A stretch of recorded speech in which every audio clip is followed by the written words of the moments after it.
Sir మీ పేరు? నా పేరు తిమ్మప్ప అండి. సార్ మనకి ఏపీలో ఎలక్షన్స్ అయితే స్టార్ట్ అయిపోయింది. ఎవరి మట్టికాల ప్రచారాలు అయితే మారుమోగిపోతున్నాయి. ఒక పక్కన ఎన్డీఏ కూటమిగా వస్తున్నారు, ఒక పక్కన జగన్మోహన్ రెడ్డి సింగిల్గా వస్తున్నారు. ఆయన చేసిన 5 సంవత్సరాల పరిపాలన సంక్షేమ అభివృద్ధి గురించి చెప్పాలని మీరు ఏం చెప్తారు? రాష్ట్రంలో ఇప్పుడు ప్రస్తుతం ఏపీలో అయితే ఎటువంటి అభివృద్ధి లేదు. సో ఇప్పుడు నెక్స్ట్ ఆంధ్రప్రదేశ్కి నిజమైన నాయకుడు అంటే చంద్రబాబు నాయుడు. ఎన్డీఏ కూటమి వల్ల రాష్ట్రం బాగు గురించి వాళ్ళు ఎన్డీఏ కూటమికి జతకట్టారు. సో ప్రస్తుతం చూసుకున్నట్లయితే ఏపీలో ఎటువంటి అభివృద్ధి లేదు. ఒక పోలవరం ప్రాజెక్టు కానీ, నెక్స్ట్ యువతకు ఉద్యోగ అవకాశాలు కానీ, ఎటువంటి ఇండస్ట్రీస్ కంపెనీస్ కానీ ఏమీ అలాంటివి ఏమి లేవు. అక్రమంగా ఇసుక దోపిడీ ఎక్కువ జరుగుతూ ఉంది రాష్ట్రంలో. లిక్కర్ మాఫియా, లిక్కర్లో అయితే సామాన్య ప్రజలు ఎంతోమంది ప్రాణాలు కోల్పోతూ ఉన్నారు ఆ లిక్కర్ తాగి. సో ఇప్పుడు రాష్ట్రంలో ఖచ్చితంగా చంద్రబాబు నాయుడు వస్తేనే రాష్ట్రంలో యువతకి ఉపాధి కల్పన కానీ, అభివృద్ధి బాటలు కానీ, తాగునీరు సమస్య, మంచినీరు, ఉద్యోగ అవకాశాలు, తర్వాత డిఎస్సి నోటిఫికేషన్ ఇవన్నీ చంద్రబాబు నాయుడు వస్తేనే సాధ్యమవుతుంది. ఇప్పుడు ప్రస్తుతం ఉన్న జగన్మోహన్ రెడ్డి ఎలాంటి అభివృద్ధి ఏం లేదు. కేవలం బటన్లో నొక్కడం తప్ప ఆయన వల్ల ఎలాంటి ఉపయోగం లేదు. రాష్ట్రంలో ఇండస్ట్రీస్ కంపెనీస్ లేవు, తర్వాత రోడ్ల సౌకర్యాలు సక్రమంగా లేవు. ఇంకా వేరే దేని గురించి సంబంధించుకునే కేవలం ఆయన బటన్లో నొక్కడం తప్ప వేరే అభివృద్ధి అనేది కనపడట్లేదు. సో ఇది ప్రజలు ఏంటంటే రేపు 13వ తారీఖున ఖచ్చితంగా ఎన్డీఏ కూటమికి అభివృద్ధి పట్టం కట్టి రాష్ట్రాన్ని మళ్ళీ ప్రగతి పథకంలో నడిపించాలని కోరుకుంటూ ఆశిస్తున్నాను. అంతే. 3 రాజధాని విషయంలో మాట తప్పేసి అని చెప్పేసి ప్రజలు అంటున్నారు. దాని గురించి ఏం చెప్తారు? అది మాత్రం ఖచ్చితం. ఎందుకంటే 3 రాజధానులు అని చెప్పి 5 ఇయర్స్ నుంచి కనీసం ఒక్క ప్రాంతాన్ని కూడా అభివృద్ధి చేసింది లేదు. కేవలం నాటకం అంతే. 3 రాజధానులు అని చెప్పి ప్రజలు మభ్యపెట్టడం తప్ప ఆయన చేసిందేం లేదు.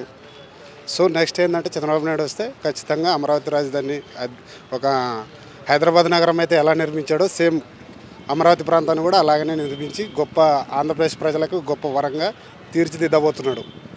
సో నెక్స్ట్ 2024 ఎలక్షన్లో ఖచ్చితంగా ఎన్డీఏ కూటమి అభివృద్ధిలోకి వస్తుంది, రాష్ట్రం ప్రగతి పథంలో నడుస్తుంది. అలాగే పవన్ కళ్యాణ్ గారు పిఠాపూర్ నుంచి పోటీ చేస్తున్నారు. ఆయన విజయ అవకాశం 1,00,000 మెజార్టీతో గెలవాలని కోరుకుంటున్నాను.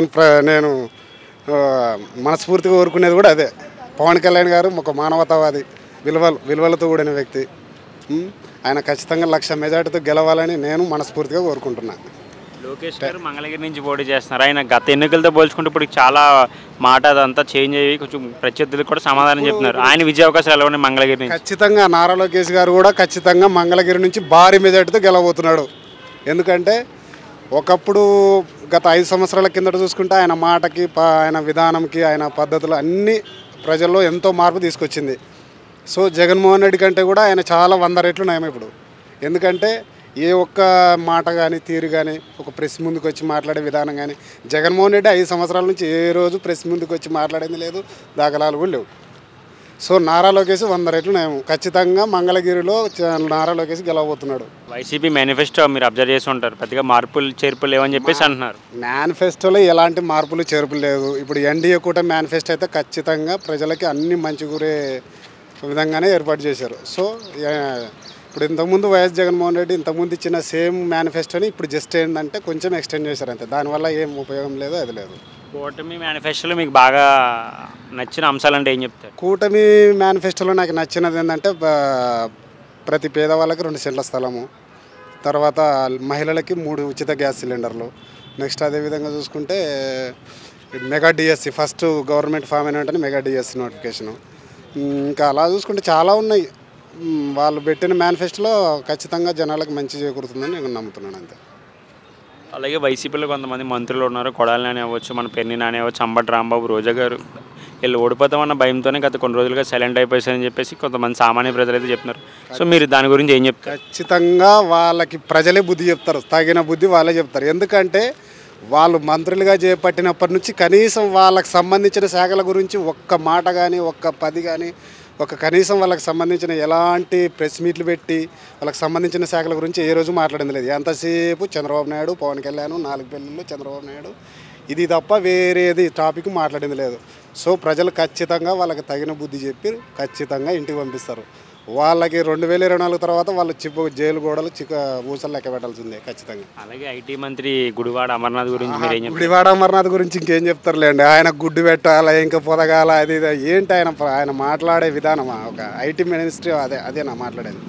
ఇక్కడ తెలంగాణ ఐటీ మినిస్టర్ ఉండే ఇంతకుముందు కేటీఆర్, ఆయన ఎలా మాట్లాడుతుండే, ఆయన తీరు కానీ ఆయన పనితీరు కానీ చాలా మంచి, జనాలకు చాలా మేలు చేస్తాడు కేటీఆర్. సో అక్కడ మన ఏపీ మంత్రి చూసుకుంటే ఆయన గుడ్డు పెట్టాలి, అది ఏంటి అసలు మంత్రి మాట్లాడే విధానం అది. సో ప్రజలు ఇవన్నీ గమనిస్తారు. రాబోయే 2024లో ఖచ్చితంగా ఎన్డీఏ కూటమి గెలుస్తుంది. భారీ మెజార్టీ 160+ ఖచ్చితంగా నేనైతే నమ్ముతున్నాను. హిందూపూర్ నుంచి బాలకృష్ణ గారు ఎమ్మెల్యేగా పోటీ చేస్తున్నారు, వాళ్ళ అల్లుడు భరత్ ఏమో వైజాగ్కి ఎంపీగా పోటీ చేస్తున్నారు. సో ఇద్దరు విజయ అవకాశాలు, మెజార్టీ ఎలా ఉన్నాయి? అందరు గెలవాలని అయితే నేను మనస్ఫూర్తిగా కోరుకుంటున్నాను. ఏపీలో ఖచ్చితంగా ఎన్డీఏ కూటమి అభివృద్ధి లేక ప్రభుత్వం చేపట్టాలని, ప్రజలకు మేలు చేకూర్చాలని కోరుకుంటున్నాను. ఖచ్చితంగా 160+ అనుకుంటున్నాను నేనైతే. వైసీపీ అది ప్రజలు నిర్ణయిస్తారు, ప్రజలు ఎన్ని సీట్లు ఇస్తారనేది ప్రజలు నిర్ణయిస్తారు. Okay, thank you. Telugu 70mm news ఛానల్కి thank you so much. Sir మీ పేరు? నా పేరు అప్పలరసయ్య. సార్ ఏపీలో ఎలక్షన్స్ అయితే స్టార్ట్ అయిపోయినాయి, ఎవరి మట్టుకాల ప్రచారం తగ్గట్లేదు. ఒక పక్కన ఎన్డీఏ కూటమికి వస్తున్నారు, ఒక పక్కన జగన్మోహన్ రెడ్డి గారు సింగిల్గా వస్తున్నారు. ఈ 5 సంవత్సరాల పరిపాలన జగన్మోహన్ రెడ్డి గారు చేసిన సంక్షేమ అభివృద్ధి గురించి చెప్పండి, మీరు ఏం చెప్తారు? 5 సంవత్సరాల పరిపాలన అంటే ఆయన జనాలకి ఇస్తాను కానీ అభివృద్ధి అంతా ఏం చేయలేదు. చదువుకున్న పిల్లలకు ఉద్యోగాలు లేవు. తగినవి అన్ని మిగతా అన్ని తనఖాలు పెట్టి డబ్బులు పంచడం కాదు అభివృద్ధి అనేది. రాజధాని అనేది లేదు అసలు. ఇల్లు ఉంటే కదా ఎవడైనా సొంత ఇల్లు ముందు చూసుకోరా, తర్వాత ఏదైనా మాట్లాడవచ్చు. సో ఇల్లే లేదు రాజధాని గురించి. ఇంకా ఆయన ఏం మాట్లాడతాడు? 3 ముక్కల ఆట ఆడుతాడు ఆయన. మేము నిజమేనండి, మీకు తెలంగాణ ఆంధ్రాలో పుట్టి తెలంగాణ ఉండడం చాలా బాధ అనిపిస్తుంది. ఆంధ్రాలో ఈ తెలంగాణ బెస్ట్ అనిపిస్తుంది. అంత ఏదో నమ్మి చేసాడు. నేను కూడా ఇది వైఎస్ రాజశేఖర రెడ్డి ముఖం చూసి జగన్మోహన్ రెడ్డికి ఓటేసాం కానీ ఆయన రాజశేఖర్ అంటే అంత ఇది చేయలేదు. ఈయన వర్స్ట్. ఆ రాజశేఖర రెడ్డి ముఖం చూసి ఓటేసాం తప్ప ఈడు ముఖం చూసి ఓటు వేయలేదు. కానీ ఆ లాన్ పేరు నిలబెట్టుకోలేకపోయాడు. ఈయన అంతా ఆశలు కూడబెట్టుకోవడం ఇవన్నీ ఇదే పని మీద ఉన్నాడు అంతే. అలాగే పోలవరం ప్రాజెక్ట్ కూడా కంప్లీట్ చేస్తామని చెప్పేసి దాన్ని కూడా మాడదైపోయారు కదా సార్, దాని గురించి ఏం చెప్తారు? పోలవరం ప్రాజెక్టు పూర్తి చేయడానికి వీళ్ళు డబ్బులు వచ్చిందంటే జనాలు పంచబెట్టడం చూశారండి. వీళ్ళు ఇంకా జనాలు పంచబెడితే ఓటేస్తారు, అదే గెలుద్దాం అనుకున్నారు. కానీ జనాలకు మేలు చేద్దాం, జనాలకి ఏం కావాలో మధ్యవర్తి కుటుంబాలకి పేదోడికి ఏం చేయాలని చెప్పేసి చూడాలని. కానీ వీళ్ళు డబ్బులు పంచిపెడితే మనకు ఓటేసేస్తారు కాదని చూస్తున్నారు తప్ప ఇప్పుడు వీడు డబ్బులు 10,000 రూపాయలు ఇస్తే వెనకాది నుంచి 30,000 40,000 తీసుకుంటాడు. అది జనాలు అర్థం కాలేదు. ఏదో ఇస్తాడు కదా తీసుకుంటా కానీ చూస్తున్నారు. కానీ ఎవరు కానీ ఏదిగా కానీ ఆలోచించలేదు.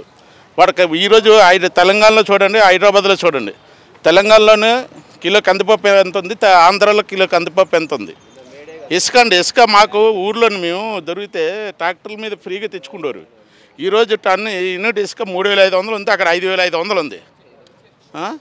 ఇక్కడ మేము అక్కడ ఇల్లు కట్టుకోలే, మీకు 5 ఫ్లోర్ బిల్డింగ్ కట్టుకున్నాండి. అక్కడ ఒక రేకుల షెడ్ వేయడానికి 10 లక్షలు అయింది. మాకే పర్సన్ అయిపోయింది. ఊర్లో ఒక రేకుల షెడ్ వేయడానికి 10 లక్షలు అయింది. సామాన్య మానవుడు ఏ విధంగా ఇల్లు కట్టుకోగలుగుతాడండి? ఇటుక రాయి అన్నది ఊరికి మేము మెట్ల మీద తెచ్చుకున్నాం. ఈరోజు మొత్తం ప్రైవేట్లకు అమ్మేశాడు. ఒక ట్రాక్టర్లో రాయి కొనాలంటే 3,500. అప్పుడు 1,000 రూపాయలు ఇస్తే రాయి వచ్చేది. ఇప్పుడు 3,500 కొనాలి. జనాలు ఎవడ అర్థం కాలేదు. ఏదో డబ్బులు ఇస్తాడు కదా, వాడి 100% అన్నీ సాధించాడు. మద్యపాన నిషేధం చేస్తా అన్నాడు. వాడు సొంత కంపెనీలు పెట్టి మొత్తం జనాల్ని పాడు చేశాడు. 70 రూపాయలకు అమ్మిన మందు ఈరోజు 150 కల్తీ మద్యం. అంత జనాలందరూ చచ్చిపోతున్నారు.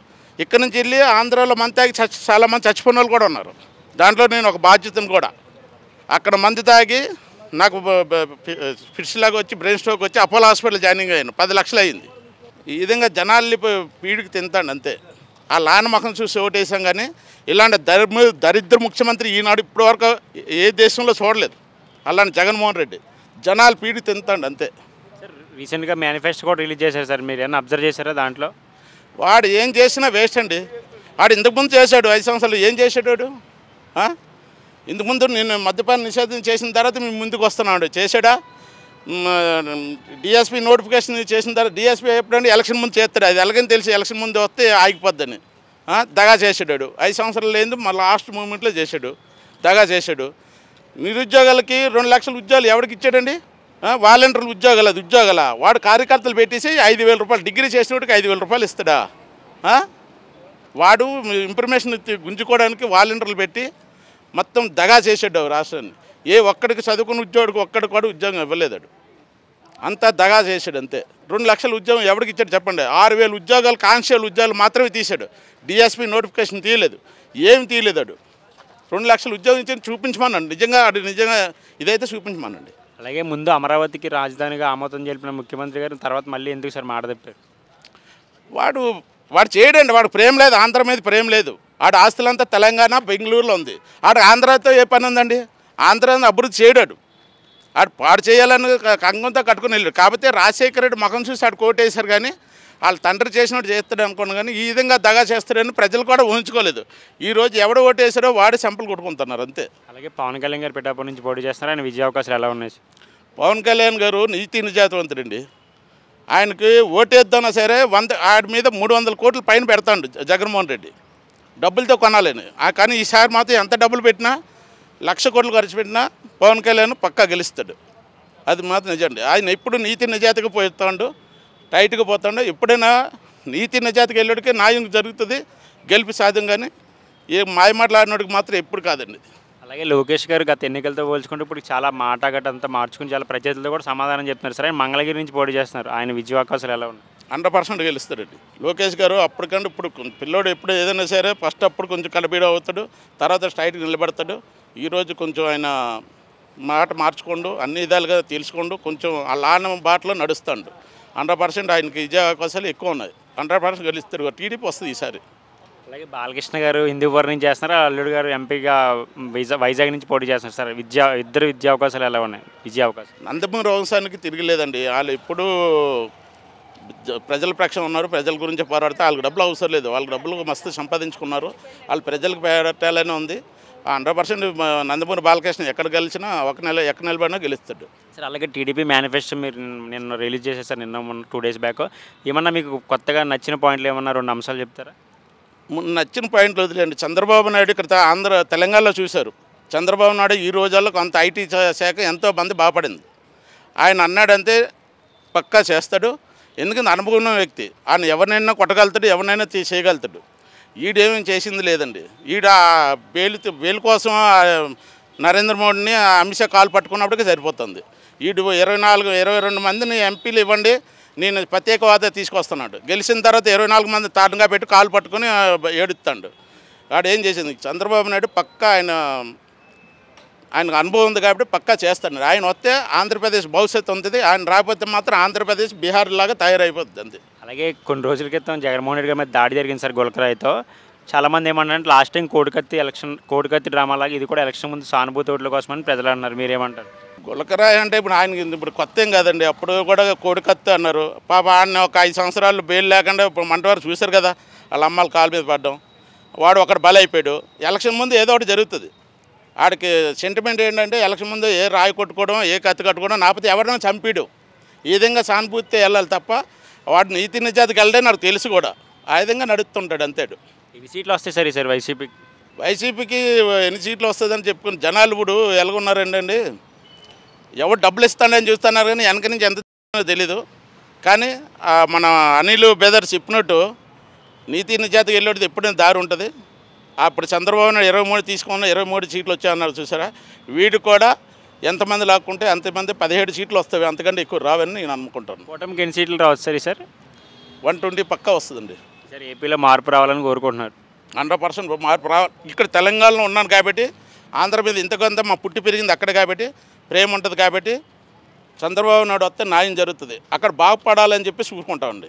ఎక్కడైనా సొంత ఊరు పుట్టింది ఆలోచిస్తాం, కానీ మాకు ఈరోజు తెలంగాణలోనే హ్యాపీగా ఉన్నాం. తెలంగాణలో కేసీఆర్ దయ వల్ల హ్యాపీగానే ఉన్నాం. ఈరోజు మాకు ఎటువంటి ఇది లేదు. కానీ ఆంధ్రాలో పుట్టి పెరిగాం కాబట్టి కొంచెం ప్రేమ ఉంటుంది కాబట్టి ఆంధ్ర బాగుపడాలని కోరుకుంటాను. బాగుపడాలంటే చంద్రబాబు నాయుడే రావాలా. చంద్రబాబు రాకపోతే ఆంధ్రప్రదేశ్ అసలు మేము వెళ్ళాకే భయం వేస్తుందండి. ఆంధ్రకి వెళ్ళాలంటే భయం వేస్తుంది. ఇప్పుడు ఆ విధంగా ఉంది. ఎందుకురా బాబు జగన్మోహన్ రెడ్డి ఇది నిజంగా రాజశేఖర రెడ్డి ముఖం చూసి పెట్టేశారు. ఆయన ఎంతో మేలు చేశాడు, అంటే పేదలు మేలు చేశాడండి. హాస్పిటల్కి ప్రైవేట్ హాస్పిటల్కి అడుగు పెట్టాలంటే భయం వేసేది. రాజశేఖర రెడ్డి దయవలే. ఆయన కొడుకే కదా ఇడు ఒక్క ఛాన్స్ ఇవ్వమండు, ఆ విధంగా ఇచ్చారు. కానీ ఈ ఒక ఛాన్స్ ఇచ్చినందుకు ఎంత దిగజారిపోయిందో ఆంధ్రప్రదేశ్ అందరికీ తెలిసిపోయింది ఇప్పుడు. Okay, thank you.